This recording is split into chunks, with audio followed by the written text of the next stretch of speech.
Hello, dear aquarists. Today we have a beautiful background of Moscow, which I have a lot of aquarist friends, which in the past did a very good job in helping me of explaining fish disease as a good diagnosis. For instance, Dr. Jungsis, Mr. Kotchatov. Some people I have a lot of respect for because they were a big part in my help of fish health and industry. And I hope the world these days will become in peace and that we can talk freely in the world with friends, no matter what's happening, and avoiding any fights and have a good communication and resolving problems. Like I'm trying to resolve problems on fish diseases. We can fight with the fish keeper, we can fight with the fish breeder or the supplier, but if he's supplying bad fish, we have to try to resolve it. And we can guide those breeders or suppliers of fish by giving them adequate information when you encounter a problem with a fish. And today I will have a problem to show you about a fish which is coming from Asia. And Asia, you know, has many breeders. And if you're breeding fish, you have a risk of also breeding problems.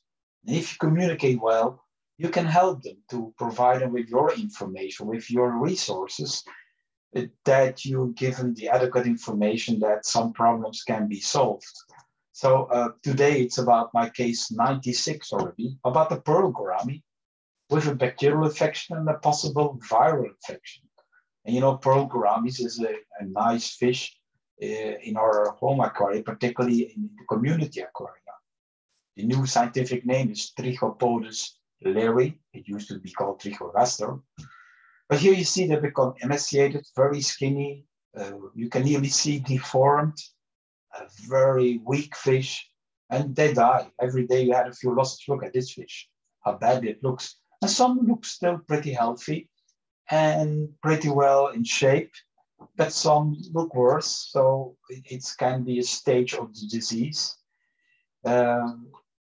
We checked the fish and we found particularly the gills were very badly damaged. Some parts were completely gone, eaten away by bacteria. So a bacterial infection was, in fact, at the end, killing the fish because the gills were malfunctioning and the fish was not eating and having a lack of food, of course, and a lack of food gives a lot of secondary problems like bacterial infection. And here you see also already a part of that gill which is damaged by a bacterial infection. Here some bleeding parts of the gill. So, well, that of course will kill eventually the pearl gourami.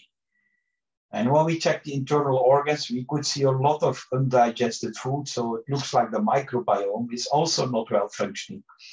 And when so much food is not well digested, it should be at the end of the gut should be well digested, and that we could find.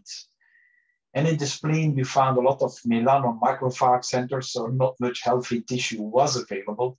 Also, you can see in the liver, some red bleeding parts. So the organs were in very bad shape, like here, this liver. The bleeding should not be these bleeding parts. And some viral studies done, if you find those bleeding parts in the liver of a fish, it can be a viral infection. How do we know? Well, we only know when you can send it to a laboratory to do a decent laboratory control, a laboratory check. So what can we do in this case? What can we apply as a treatment? Well, first of all, the very weak fish are suffering and they will not be responding to any treatment because they're not eating anymore also. So they will be wasting away. It's better to put them to sleep like with the help of a protocol of Narcomore Plus, which is very safe and gentle to put the fish to sleep. We suspect that the primary infection could be a virus. And it's known in literature and in scientific studies that a rhidovirus, like here you can see, is known as a possible cause of fish disease in gouramis from Asia. And a secondary bacterial infection can then appear. So the primary cause could be a viral infection. Of course, we can try to treat the infection that kills the fish, and that's in this case the bacterial infection in the gills. You can ask your fish doctor for a good antibiotic, or you can try the antibacterial medication like Viromorph from Aquarium Münster. The immune system and the gut microbiome should be optimized so the fish has a better defense, a better way of repairing.